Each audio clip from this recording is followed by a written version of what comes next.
Right, let's talk to someone else who's also very fluent. Rupert Bell, who's Talk Radio's royal correspondent, joins us. Good morning to you. Good morning, Julia. I always hate myself every time I do a topic involving any of these people, but there's actually a number of different royal stories to it. We'll talk about Harry and Meghan in a moment. Front page, some of the papers yesterday suggesting that Prince Andrew's daughters, Beatrice and Eugenie, never been able to tell the difference between them. I once spent a whole morning talking about one of their weddings on air, and the whole time I didn't know which one was which. I didn't even know which one was getting married. They're totally interchangeable, but they don't believe that their father is interchangeable with other people, and they've been begging Prince Charles to let their father back in from the cold over the Jeffrey Epstein scandal, but Prince Charles is having none of it. Yeah, and from a sort of family point of view, you can see why their daughter, Prince Andrew's daughters, are doing this, because otherwise their father is just going to be holed up in, whether it be in Balmoral, where he is or has been, with the rest of the royal family, and or in Windsor. And this is the problem, because he has nothing to do. So they're trying to say, look, we've got to try and give him something to do, because he's in his early 60s. So he's got many years in front of him. What's he going to do? And I can understand that. But clearly... He could get a job. He could get a job. If he's not a working royal, he can get a job. Yeah, but I think getting a job's not going to be proving that easy, for obvious reasons. So it's not straightforward. And so, therefore, but Prince Charles, Prince William are quite adamant that there is no way back for him, because the public won't stand for it. But Prince Charles has been talking for years about thinning down the royal family anyway, and this idea that it's, and we saw this with, didn't we? Even the balcony shots with the Queen of her platinum jubilee. That it was very much the thinned down. It's not every single person who's ever been a member of the royal family with a title, but it was just the immediate descendants there. I mean, Prince Harry very much still out in the cold.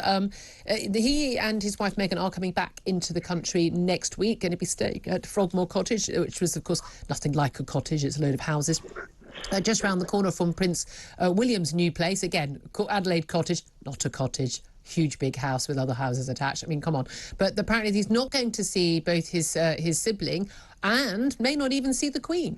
Yeah, and I think maybe not seeing his brother, I can probably understand, but actually, particularly with the increasing age and the mobility concerns and maybe health concerns about the Queen, you would have thought that if you're in the country and if you have got 2 days, which reportedly there are, you may make an effort to go and see your grandmother. The issue is, I think, again, all the security issues, but actually, I would have thought from a family point of view, you should perhaps be looking to put that aside, particularly as he talks about how he has this special relationship with her. And wanted to protect her, yeah. Yeah, exactly. I always think about also with the children. Oh, God, this isn't my family. I don't know why I should care. But I've got an only child. It was really important to me that my daughter, had good relationships with her cousins. And my cousins' kids, whether they're second cousins, first cousins once removed, never really understood that stuff. But she has a good relationship with her. It's very important for you having that network of family. And I imagine when you're in the goldfish bowl of the public eye, it's even more important to have people who you feel you can trust, people who live the same life as you.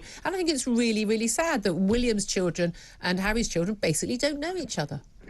Yes, I just have to check, Julia. Were you still talking to your daughter after the Reading Festival? That's when she came back into the house. But they arrived home, I think, roughly 3 o'clock this morning, my husband and daughter, from the Reading Festival. And I doubt very much if they're going to be awake when I make it home after my show.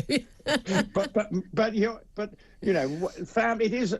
I think it's a bit sad, particularly for the Meghan and for Harry in particular, because this is his grandmother who, by all accounts, he dotes upon. And yet, even that visit earlier this year was shrouded in controversy. And in fact, some of the statements he said, and that he was concerned for the people around her. Well, if he is concerned, then go up and see what's going on in Balmoral, so he can actually see a first-hand experience and make the effort. Because as we all know, when you lose a relative or a grandparent or whatever, you always think, oh, I wish I'd been one more time. And I think maybe he might feel that if he doesn't make the effort. Put the security... there aren't going to be any major security issues. Exactly. It's an absolute load of nonsense, isn't it? This is the point. But I don't know the intimate details of the schedule, but clearly they're going to Manchester, where Meghan's making a keynote speech. Then they go to Dusseldorf. Then they go a part of the World Child Charity, which again is something close to Harry's heart. I would have thought the Queen would have been more important as well. One final topic: Prince Harry, of course, yet again his climate hypocrisy. Though he took a private jet to play in a polo match. He took his electric car to the private jet, and then it turns out he'd forgotten his kit, as you do. I mean, the whole point of going on this journey was to play polo, but he'd forgotten his kit. So a gas-guzzling SUV was sent to go and get his kit. I mean, you couldn't make this stuff up, could you? No, well, I mean, it's a bit like going to play golf without your golf clubs. And then you're going off to the golf course and you suddenly realise a polo stick is extremely important to playing the game. And, maybe you can pick up a job lot when you go to the polo grounds. I don't think this is the focus of the story, Rupert. It's the climate hypocrisy that we're bothered about. Well, yes, but it's not the point is, I imagine, and let's hope, he is coming over on a commercial flight next week for his own PR and get it right rather than ending up. They clearly either have very poor advisors or advisors they don't listen to. Thank you very much indeed. That's Rupert Bell, Talk Radio's world correspondent.